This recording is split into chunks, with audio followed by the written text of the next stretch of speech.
Indian electoral system. यह नाम सुनते ही हम में से कई लोगों को लगता है कि शायद यह कोई बहुत ही कॉम्प्लेक्स टॉपिक है। पॉलिटिक्स में इंटरेस्ट रखने वाले लोग भी इस सिस्टम को समझने की कोशिश में कभी कभी उलझ जाते हैं। लेकिन एक good Indian citizen and educated person के लिए इस स्ट्रक्चर को बेसिक से समझना इज वेरी इंपॉर्टेंट। और सच यह है कि अगर इसे बिल्कुल स्टेप बाय स्टेप तरीके से समझाया जाए तो पूरा प्रोसेस एकदम क्लियर और इजी लगने लगता है। इसी वजह से आज की इस छोटी और सिंपल वीडियो में मैं आपको भारत की पूरी इलेक्शन सिस्टम को इतने सिंपल एंड क्लियर तरीके से समझाने वाला हूं कि आप सोचेंगे अरे इसमें मुश्किल था ही क्या। बट उसके लिए आपको मेरे और अपने साथ एक फेवर करना पड़ेगा, जो होगा कि आपको वीडियो को लाइक करके चैनल को सब्सक्राइब करके वीडियो को एंड तक बिना स्किप करे देखना है, क्योंकि एक बार समझ लेने के बाद इलेक्शन टॉपिक आपको कभी कंफ्यूजिंग नहीं लगेंगे। So without any future delay, let's start. ये जो पूरा इलेक्टोरल सिस्टम है ना, ये एक सिंगल गवर्नरशिप पर बेस्ड है एंड वो है the one and only election commission of India. Election commission पूरे इलेक्शन प्रोसेस को बहुत अच्छे मैनेज एंड सुपरवाइज करता है।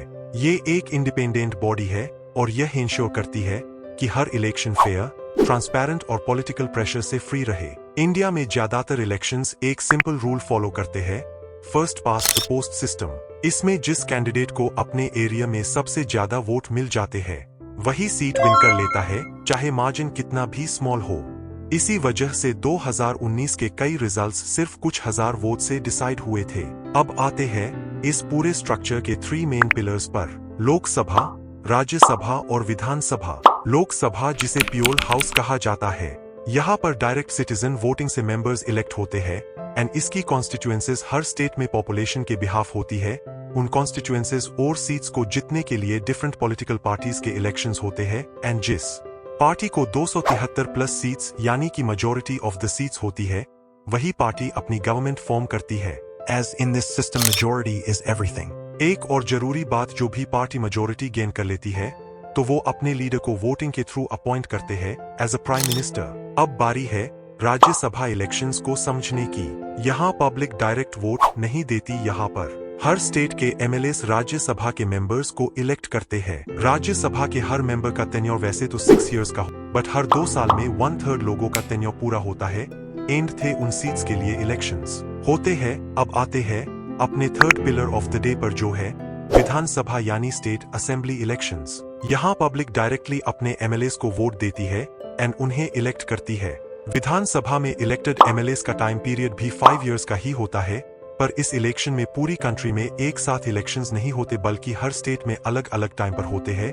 और जिसको नहीं मेजॉरिटी यानी 50% से ज्यादा वोट्स मिलते हैं उसी को एमएलए बनाया जाता है। जिस पार्टी को मेजॉरिटी मिलती है उसके सारे एमएलए मिलकर अपने लीडर को as a chief minister choose करते हैं। अब मेरे इतनी बार मेजॉरिटी और मोर देन 50% क्राइटेरिया बोलने पर आपके मन में भी एक क्वेश्चन पक्का आया होगा कि क्या हो अगर मेजॉरिटी किसी भी पार्टी को ना मिले तो क्या होगा, क्या गवर्नमेंट बनेगी या नहीं। तो मैं आपका यह डाउट भी अभी क्लियर कर देता हूँ by introducing coalition to you guys.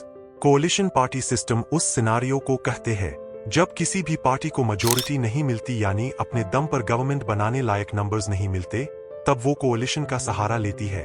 कोalition का मतलब होता है 2 या ज्यादा पार्टीज मिलकर एक ग्रुप बनाती है ताकि मिलकर वो मेजॉरिटी गेन कर सके। जैसे मान लो किसी पार्टी को सिर्फ 120 सीट्स मिली पर मेजॉरिटी के लिए 136 चाहिए, तो वो दूसरी छोटी पार्टी से बात करेगी, उनके साथ अग्रीमेंट करेगी कि हम मिलकर काम करेंगे, तुम हमारी गवर्नमेंट को सपोर्ट देना और बदले में हम तुम्हारे कुछ इश्यूज या डिमांड्स को भी इंपॉर्टेंस देंगे।